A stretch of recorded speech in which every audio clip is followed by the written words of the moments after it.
Hello and welcome. आज के video में हम बात करते हैं वैक्सीन नेशनलिज्म के बारे में। कोई भी कंट्री हमारे देश की जनता के लिए जो भी वैक्सीन की ज़रूरत है उसे पूरा करने के लिए एंटायर कंट्रोल अपने हाथ में लेती है और जो भी वैक्सीन मैन्युफैक्चरिंग करने वाली कंपनीज है उसके साथ खरीदने से पहले एक एग्रीमेंट करती है और एंटायर वैक्सीन मैन्युफैक्चरिंग का कंट्रोल है अपने हाथ में लेके जनता की ज़रूरत पूरी करती है। इस एंटायर प्रोसेस को भी वैक्सीन नेशनलिज्म कहते हैं। इस केस में बाहर होने वाला एक्सपोर्ट को टोटली स्टॉप करती है और हमारी जनता की नीड फुलफिल कर देती है। तो चलिए दोस्तों, इस वीडियो में हम बात करते हैं वैक्सीन नेशनलिज्म के बारे में।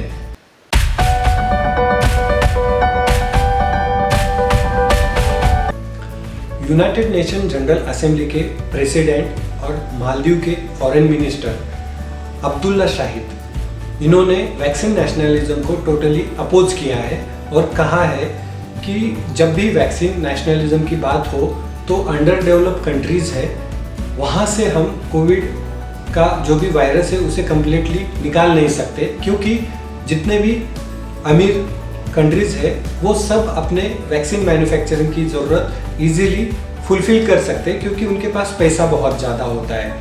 वैक्सीन नेशनलिज्म कोई नई कंसेप्ट नहीं है। 2009 में जब H1N1 फ्लू पेंडेमिक आया था उस टाइम पे भी वैक्सीन नेशनलिज्म हुआ था।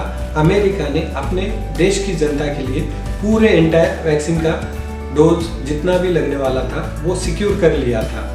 तो सोच के देखिए दोस्तों, कुछ ऐसे भी अंडर डेवलप्ड कंट्रीज हैं जिनके पास पैसा नहीं होता है, वैक्सीन प्रोडक्शन उनके अंडर कंट्रोल में नहीं होता है, वो टोटली डिपेंड होते हैं दूसरे देशों के लिए। और यही देश है जिनकी बहुत सारी जनता बहुत ही गरीब होती है। तो इस कंट्रीज में बहुत ज़्यादा कोरोना के वायरस आपको दिखाई देगा। यूनाइटेड नेशन जनरल असेंबली के प्रेसिडेंट और मालदीव के फॉरेन मिनिस्टर अब्दुल्ला शाहिद अभी उन्होंने यूनाइटेड नेशन के प्लेटफॉर्म पे कहा वैक्सीन नेशनलिज्म हो जाता है तो जो भी अंडर डेवलप्ड कंट्रीज है उनको इससे बहुत ज़्यादा इम्पैक्ट होगा, क्योंकि जो भी अंडर डेवलप्ड कंट्रीज है उनके पास इतना भी पैसा नहीं होता है कि हमारे अपने कंट्रीज़ की जनता की जो भी वैक्सीन की ज़रूरत है उसे पूरा कर सके। लेकिन दूसरे तरफ देखते हैं तो जितने भी डेवलप्ड कंट्रीज़ है, अमेरिका जैसी कंट्रीज़ इजीली अपने देश की जनता के लिए जितना चाहे उतना पैसा लगा के वैक्सीन की ज़रूरत इजीली फुलफिल कर सकती है। वैक्सीन नेशनलिज्म कोई न्यू कंसेप्ट नहीं है।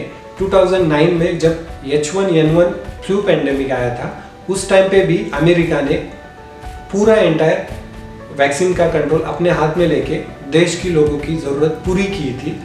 वैक्सीन नेशनलिज्म में जो भी डेवलप्ड कंट्रीज़ होती है, अमेरिका जैसे जिनके पास बहुत ज़्यादा पैसा होता है, वो इजीली अपने देश की जनता की नीड फुलफिल कर सकती है। बट जहाँ पे अंडर डेवलप्ड कंट्रीज़ होती है, जहाँ पे सबसे ज़्यादा गरीबी होती है और जहाँ पे इस गरीबी की वजह से ही बहुत ज़्यादा वैक्सीन का स्प्रेड भी हो जाता है, उसी लोगों को वैक्सीन जल्दी नहीं मिल पाती है। इसलिए इंटरनेशनल प्लेटफॉर्म पे वैक्सीन नेशनलिज्म को अपोज किया जाता है।